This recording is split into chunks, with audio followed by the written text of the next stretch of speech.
आज हम पढ़ेंगे congenital heart disease. Congenital heart disease बहुत इंपॉर्टेंट है, एग्ज़ाम में पूछा जाता है। कंजेनाइटल हार्ट डिजीज़ किसको बोलते हैं? जब छोटा बेबी होता है तो उसके हार्ट में क्या है, कोई तरह की स्ट्रक्चरल प्रॉब्लम होती है। एनाटॉमिकली वो जो पहले तो क्लोज नहीं हो पाते हैं ना उसके वॉल्स, जिसकी वजह से प्रॉब्लम होती है। कंजेनाइटल हार्ट डिजीज़ में क्या होता है, is define as structure malformation of the heart and agent vessels at the time of the birth के टाइम वेसल्स में या कोई माल फॉर्मेशन हो जाए तो उसको बोलते हैं कंजेनाइटल हार्ट डिजीज़। ठीक है ना। ये क्यों होता है, अभी हार्ट कंजेनाइटल डिजीज़ क्यों होता है ये देखते हैं। ये किसी भी कारण से हो सकता है। इटियोलॉजिकल फैक्टर सबसे पहले है 90% केस ऑफ डज नॉट, यानी कि डू नॉट, मतलब एग्जैक्ट कोज क्या है वो नहीं पता, वो अननोन है कि इसी की वजह से ही कंजेनाइटल हार्ट डिजीज होता है, वो अननोन होता है। ठीक है ना। और फिर हम कुछ रिस्क फैक्टर देख सकते हैं या इन कारण से हो सकता है। हेरिडिटरी के कारण कंजेनाइटल हार्ट डिजीज हो सकती है। कंसंट्रेशंस मैरिज, यानी कि भाई बहन अगर शादी कर ले आपस में, उसको बोलते हैं कंजेनाइटस मैरिज, जिसमें ये अपने हार्ट डिजीज़ देखने को मिलती है। और जेनेटिक जैसे कि जेनेटिक प्रॉब्लम होने में, जैसे ट्राइसोमी 21, टर्नर सिंड्रोम, तो इन कारण में हमें कंजेनाइटल हार्ट डिजीज़ देखने को मिल सकती है। और अदर कारण कैसे हो सकते हैं, अदर इटियोलॉजिकल फैक्टर, जैसे कि मैटरनल को इंसुलिन डिपेंडेंट, अगर मदर को इंसुलिन डिपेंडेंट डायबिटीज़ मेलाइटस है तो है ना, उसमें क्या हो सकता है, उसमें है ना ये हो सकता है अपनी कंजेनाइटल हार्ट डिजीज़। या फिर टेट्रोजेनिक इन्फेक्शन हो, यानी कि टॉर्च, उसको रूबेला या ऐसी कोई डिजीज़ हो, टॉर्च डिजीज़ हो, टेट्रोजेनिक अगर इन्फेक्शन हो मदर को तो ये कंजेनाइटल हार्ट डिजीज़ हो सकती है। या टेट्रोजेनिक कोई ड्रग्स ले रही हो, वो बर्थ के टाइम जब बच्चा माँ के गर्भ में है तो कुछ ऐसी ड्रग्स यूज़ की हो, या अल्कोहल, स्मोकिंग, कुछ ऐसी चीज़ों का यूज़ किया हो, एब्यूज़ किया हो, तो उसकी वजह से कंजेनाइटल हार्ट डिजीज़ हो सकती है। या फिर अल्कोहल हुआ, ड्रग्स और स्मोकिंग की वजह से ऐसा हो सकता है। फीटल हाइपोक्सिया कैसे, जब बच्चा यूटेरस में है तो उसको प्रॉपर ऑक्सीजन नहीं मिल रही है, जिसकी वजह से हाइपोक्सिया होने की वजह से कंजेनाइटल हार्ट डिजीज़ हो सकता है। बर्थ एपेक्सिया, बर्थ के टाइम बच्चे को सही से ऑक्सीजन नहीं मिला हो तो बर्थ अपेक्सिया बोल सकते हैं।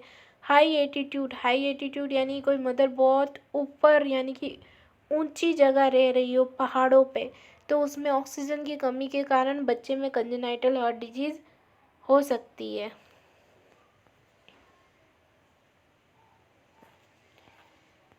अब हम पढ़ेंगे classification of the congenital heart disease. इसके मेनली 3 क्लासिफिकेशन है कंजेनाइटल हार्ट डिजीज़ के, ए साइनोटिक और ऑब्स्ट्रक्टिव लीजन्स। ठीक है ना। ए साइनोटिक और ऑब्स्ट्रक्शन में हम कैसे डिफरेंस करेंगे, देखो सबसे पहले ए साइनोटिक, ये समझो ये हमारा हार्ट है, देखो अच्छे से बनाती हूँ, ये हमारा हार्ट है, हार्ट ठीक है ना। इसमें क्या है, right atrium, right ventricular, left atrium और लेफ्ट वेंट्रिकुलर। ठीक है ना। तो क्या होता है, इधर होता है ऑक्सीजनेट ब्लड, ठीक है ना, इधर होता है डीऑक्सीजनेट ब्लड, इधर होता है प्योर ब्लड, ठीक है ना, और इधर क्या होता है अनप्योर। तो क्या होता है ए साइनोटिक, यानी कि साइनोसिस नहीं होना, मतलब लेफ्ट से राइट के अंदर ब्लड जाना, लेफ्ट से राइट की तरफ, तो वो कहलाता है एसाइनोटिक कंजेनाइटल हार्ट डिजीज़। इसमें क्या होता है कंजेनाइटल हार्ट डिजीज़ में, इसमें होता है ब्लड है ना, ब्लड या ऑक्सीजन या प्योर ब्लड क्या बोलेंगे हम, किधर जाएगा, लेफ़्ट से जाएगा राइट में, तो कोई कोई प्रॉब्लम नहीं होगी इसमें। इसमें क्या प्रॉब्लम होगी, ये हार्ट है तो यहाँ से अगर इधर ब्लड जा रहा है तो क्या, क्योंकि इधर इधर ब्लड जा रहा है तो क्या ही प्रॉब्लम होगी लेफ़्ट से राइट में जाने की, क्योंकि बॉडी को तो प्योर ब्लड ही मिल रहा है इधर से, तो फिर कोई प्रॉब्लम नहीं हुई। अरोटा के द्वारा प्योर ब्लड मिल रहा है, तो इसमें कोई प्रॉब्लम नहीं होती है साइनोटिक डिजीज़ में। साइनोटिक डिजीज़ को बोलते हैं जब उल्टा हो जाए, जैसे कि ये हार्ट है, अब जो लेफ़्ट से राइट से लेफ़्ट की तरफ जा रहा था,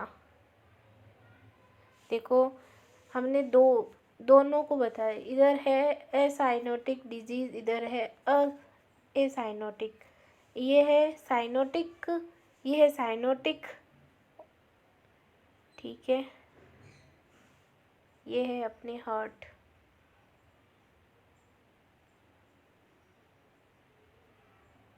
ये है वेंट्रिकल, ये भी है वेंट्रिकल, ये है,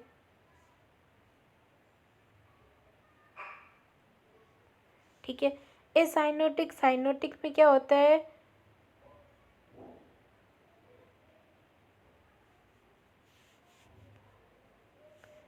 देखो ये है लेफ्ट वेंट्रिकल। साइनोटिक में क्या होता है, जो ब्लड का फ्लो होता है ना, वो राइट टू ऐसे होता है, ठीक है, राइट टू लेफ्ट, तो इसमें कोई प्रॉब्लम नहीं होती है। प्योर अनप्योर में मिल रहा है तो क्या ही प्रॉब्लम हो रही है, लेकिन इसमें क्या होता है, ऐसे ब्लड फ्लो होता है तो क्या होता है, अनप्योर प्योर में मिल जाता है, तो अनप्योर जब प्योर में मिलेगा तो उसको क्या कर देगा, अनप्योर कर देगा, और बॉडी में फिर क्या जाएगा, अनप्योर, जिसकी वजह से क्या हो जाएगी, साइनोटिक कंजेनाइटल हार्ट डिजीज। अब आपको पता चल गया होगा इसका दोनों का मतलब। अब एसाइनोटिक कंजेनाइटल हार्ट डिजीज़ में क्या क्या डिजीज होती है हम वो पढ़ेंगे। एक बार आपको और बता देती हूँ, देखो यहाँ पे एसाइनोटिक में क्या होता है, जो सेप्टम होते हैं ना, एसाइनोटिक में क्या होता है, एसाइनोटिक में क्या होता है, प्योर ब्लड, यानी कि लेफ्ट वेंट्रिकुलर या लेफ्ट आर्टरी से लेफ्ट आर्ट्रियम और लेफ्ट वेंट्रिकुलर से ब्लड किधर जाता है, लेफ्ट से राइट की तरफ जाना क्या कहलाता है, एसाइनोटिक, यानी कि जो डीऑक्सीजनेट, जो ऑक्सीजनेट ब्लड है वो डीऑक्सीजनेट में जा रहा है, प्योर ब्लड अनप्योर में जा रहा है, तो क्या ही प्रॉब्लम होगी, कोई प्रॉब्लम नहीं होगी बॉडी को। तो यहाँ से ये वापस ऊपर की तरफ से ये पल्मोनरी आर्टरी है, ये जाएगी लंग्स के बाद, उसको प्योर कर देगी, फिर पल्मोनरी वेन के थ्रू लेफ्ट वेंट्रिकुलर में आएगा, जिससे वो प्योर ब्लड होगा, और बॉडी को अरोटा के थ्रू सिस्टमेटिक तरीके से एक प्योर ब्लड मिलेगा। तो एसाइनोटिक से कोई प्रॉब्लम नहीं होगी, बॉडी के अंदर एकदम अच्छा ब्लड मिलेगा, कोई इतनी बड़ी डिजीज़ नहीं है। एसाइनोटिक बच्चे में इतनी प्रॉब्लम नहीं होगी, एसाइनोटिक बच्चे को प्योर ब्लड ही मिलेगा, अनप्योर तो मिलेगा नहीं। तो इसमें क्या होता है, लेफ़्ट से राइट की तरफ जाता है, ठीक है ना। फिर होता है साइनेटिक डिजीज़। साइनोटिक डिजीज़ में क्या होता है, इसमें क्या है, बॉडी को मिक्स ब्लड मिलता है, यानी कि है ना, मिक्स मतलब जिसमें ऑक्सीजन भी होगी और कार्बन डाइऑक्साइड भी होगी, लेकिन सबसे ज़्यादा क्या है, ज़्यादा साइनोसिस वाला ब्लड मिलेगा यूँ देखें तो, क्योंकि अनप्योर प्योर के साथ मिक्स हो गया, इसमें अनप्योर प्योर के साथ मिक्स हो गया, ये देखो ये रहा अनप्योर मिक्स के साथ, ये इधर जा रहा है फ्लो, और उसमें क्या था, उसमें ऐसे जा रहा था, ठीक है ना। इसमें क्या होता है, अनप्योर प्योर के साथ मिलता है, जब कोई चीज़ ख़राब चीज़ सही के साथ मिलेगी तो वो उसको भी ख़राब कर देगी, तो ये ऐसे हो जाता है। फिर राइट से लेफ़्ट की तरफ जाता है, जिसकी वजह से बॉडी भी ब्लू कलर की नज़र आने लग जाती है बच्चे में, तो इसको साइनोटिक डिजीज़ बोलते हैं, ठीक है ना। अब तीसरी क्या थी हमारे पास, ऑब्स्ट्रक्टिव लीजन। ऑब्स्ट्रक्टिव लीजन का मतलब होता है नैरोइंग होना, किसी भी चीज़ का नैरोइंग होना।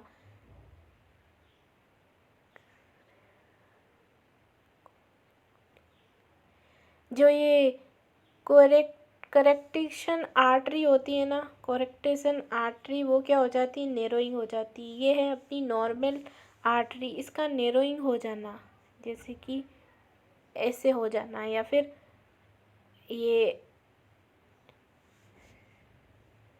ऐसे हो जाना, नेरोइंग हो जाना यहाँ से, तो इसको हम बोलेंगे ऑब्स्ट्रक्शन। ठीक है, इसमें COA और एरोटिक वॉल्स स्टेनोसिस, स्टेनोसिस का मतलब होता है नेरोइंग होना, पल्मोनरी वॉल स्टेनोसिस, जो पल्मोनरी वॉल है उनका स्टेनोसिस होना, कंजेनाइटल मिट्रियल स्टेनोसिस, जो मिट्रियल वॉल होते हैं ना उनका स्टेनोसिस होना, यानी कि स्टेनोसिस का मतलब नेरोइंग होना, ये है ऑब्स्ट्रक्शन कंजेनाइटल हार्ट डिजीज या ऑब्स्ट्रक्टिव लीजन बोल सकते हैं।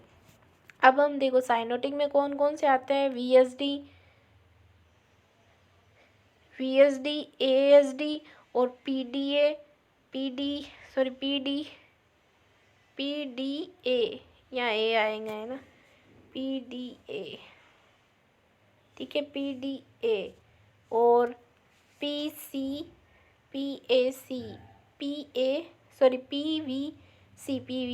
ये है अपनी एसाइनोटिक डिजीज। साइनोटिक मेन 3 ही होती है जो बहुत इंपॉर्टेंट है, हम इनको अलग से पढ़ेंगे, टेट्राओफेलिड और ट्राइस्पिड एट्रेसिया और transposition of the great arteries. ठीक है, हम पढ़ेंगे acyanotic congenital heart disease, ventricular septum defect. देखो वेंटिकुलर सेप्टम डिफेक्ट किसको बोलेंगे, ये है अपना हार्ट। ठीक है, वेंटिकुलर सेप्टम यानी कि वेंटिकुलर में प्रॉब्लम होगी, ये रहे अपने वेंटिकुलर, ये राइट वेंटिकुलर और ये लेफ्ट वेंटिकुलर, इसमें इसको बोलते हैं सेप्टम। क्या बोलते हैं, सेप्टम, इसको बोलते हैं सेप्टम। इसमें किसी प्रकार का डिफेक्ट होना तो वो कहलाता है वेंटिकुलर सेप्टम डिफेक्ट। और दूसरा क्या लिखा हुआ, आर्ट्रियल सेप्टम डिफेक्ट, इसके अंदर यानी कि ये आर्ट्रिया, ये राइट और ये लेफ्ट, इसके अंदर किसी प्रकार का डिफेक्ट होना क्या वो कहलाता है आर्ट्रियल सेप्टल डिफेक्ट। और पेटेंडेक्टियस आर्टरियोसिस किसको बोलते हैं, और एरोटिक वेंटिकुलर कैनाल किसको बोलते हैं, ये हम आगे देखते हैं। ये देखो ये था अपना एसाइनोटिक और ये साइनोटिक।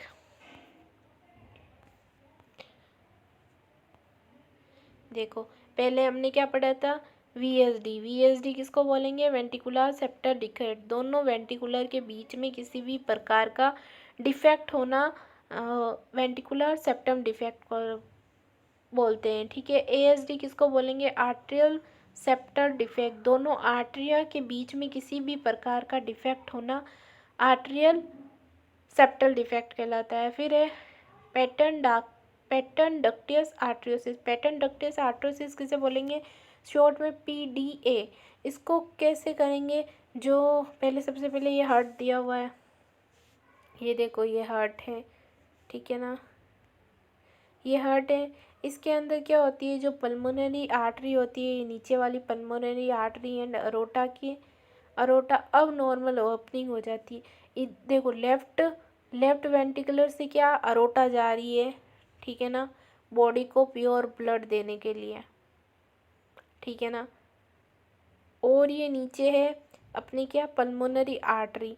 तो ये दोनों क्या होती है आपस में, है ना, आपस में एक ओपनिंग बना लेती है, ठीक है ना, अब नॉर्मल ओपनिंग, तो उसको ही बोलते हैं पेटेंडक्टियस आर्टरियोसिस। पेटन मीन्स पल्मोनरी और आर्टरियो मीन्स अरोटा, और बीच में डक्टस यानी दोनों आपस में जुट जाना, तो पल्मोनरी डक्टसिस आर्टरी यानी कि पल्मोनरी आर्टरी और अरोटा के बीच में अब नॉर्मल ओपनिंग हो जाना या अब नॉर्मल दोनों में कनेक्शन हो जाने को ही बोलते हैं, ठीक है ना। अब चौथा क्या था हमारा, AVC यानी कि एट्रियोवेंटिकुलर कैनाल, ठीक है ना। इसमें क्या होता है, जो अपना हार्ट होता है ना, एट्रियोवेंटिकुलर कैनाल, इसमें क्या होता है, सब जो वॉल होते हैं ना, जैसे कि राइट वेंट्रिकुलर और लेफ्ट वेंट्रिकुलर और राइट आर्टरियम लेफ्ट एट्रियम, इन सब में क्या होता है, उनके जो ये नीचे की जगह होती है ना, ये इधर एक अब नॉर्मल ओपनिंग हो जाती है। एवी सेप्टम डिफेक्ट हो जाता है, ए और बी। एवी यानी कि एट्रिया और वेंटिकुलर के बीच में जो सेप्टल डिफेक्ट हो जाता है और कुछ वॉल नहीं होते हैं, एब्सेंट होते हैं, तो उसकी वजह से ये एवीसी होता है, एट्रोवेंटिकुलर कैनाल। ठीक है ना। तो ये हमारी थी असाइनोटिक। अब है साइनोटिक, जिसमें TOF है, वो हम अगले वीडियो में पढ़ेंगे। ये थी अपनी असाइनोटिक डिजीज़। आई होप आपको समझ में आया होगा। मैंने बहुत अच्छी तरह से बताने की कोशिश की है। सबसे पहले हमने क्या पढ़ा कि कंजेनाइटल हार्ट डिजीज़ को कैसे बोलते हैं। कंजेनाइटल हार्ट डिजीज़ उसको ही बोलते हैं जो कि स्ट्रक्चरल माल फॉर्मेशन हो जाए हार्ट में। एजेंट वॉल्स, जो हार्ट में किसी भी प्रकार की स्ट्रक्चरल माल फॉर्मेशन हो जाए तो वॉल्स में, वेसल्स में, तो द टाइम ऑफ बर्थ के टाइम, तो उसको ही हम क्या बोलेंगे, कंजेनाइटल हार्ट डिजीज बोलेंगे। सिंपल सी डेफिनेशन है कि भाई बर्थ के टाइम किसी भी बच्चे में स्ट्रक्चरल माल फॉर्मेशन हो जाना, वेसल्स में, वॉल में किसी भी प्रकार का माल फॉर्मेशन होना स्ट्रक्चरली, तो उसको हम बोलते हैं कंजेनाइटल हार्ट डिजीज। फिर हमने इटियोलॉजी पढ़ी थी। इटियोलॉजी में क्या था कि भाई मेनली तो अननोन होता है कि किसकी वजह से हुआ है कंजेनाइटल डिजीज, ये तो मेनली अननोन है, लेकिन कुछ रिस्क फैक्टर हो सकते हैं, उसकी वजह से हो सकता है, जैसे कि हेरिडिटरी, जेनेटिक और maternal, insulin dependent diabetes mellitus, teratogenic drugs, alcohol, smoking, high attitude यानी कि मदर कोई ऊंचाई जगह पे रह रही है, हाइपेक्सिया हुआ, सर्जरी, स्मोकिंग हुआ, अल्कोहल हुई, ड्रग्स हुई, या टॉर्च हुआ, रूबेला, इन सब की वजह से कंजेनाइटल हार्ट डिजीज़ हो सकता है। हमने ये बताया। ये था अपना इटियोलॉजिकल फैक्टर। ठीक है ना। फिर हमने क्लासिफिकेशन पढ़ा था। पहला असाइनोटिक, जिसमें मतलब प्योर ही ब्लड पहुंचता है बॉडी के पास और कम कम ये मतलब प्रॉब्लम होती है बॉडी को इसमें, और साइनोसिस में ज़्यादा प्रॉब्लम होती है, सर्वाइव करने के चांस बहुत कम होते हैं बच्चे के। एसाइनोटिक डिजीज में हमने सबने पढ़ लिया वेंटिकुलर सेप्टल डिफेक्ट, VSD बोलते हैं, यानी कि जो दोनों वेंटिकुलर है, राइट वेंटिकुलर और लेफ्ट वेंटिकुलर, उन दोनों में किसी प्रकार का डिफेक्ट होना, तो वो कहलाता है ventricular defect. Atrial septal defect, यानी कि दोनों के ऊपर वाले राइट राइट आर्ट्रिया और लेफ्ट आर्ट्रिया दोनों में किसी प्रकार का डिफेक्ट होना आर्ट्रियल सेप्टल डिफेक्ट कहलाता है था। फिर है पैटर्न डक्टियस आर्टरीसिस। इसमें हमने क्या पढ़ा था कि है ना, जो पल्मोनरी आर्टरी होती है और जो अरोटा होता है, उन दोनों के बीच में एक अब नॉर्मल ओपनिंग हो जाना, उसको पैटर्न डक्टियस आर्टरीसिस बोलते हैं। फिर था आर्ट्रियोवेंटिकुलर कैनाल। इसमें क्या होता है, जो जो आर्टरिया है, वेंटिकुलर है, उनके सब में चारों बीच में एक डिफेक्ट रह जाता है, तो उसको आर्ट्रियोवेंटिकुलर कैनाल बोलते हैं। ठीक है ना। और कुछ वॉल भी एब्सेंट होते हैं, तो इसको बोलते हैं। ये अपनी एसाइनोटिक डिजीज़ कंप्लीट हुई यहाँ पे। अब हम पढ़ेंगे साइनोसिस अगले वीडियो में। Thank you.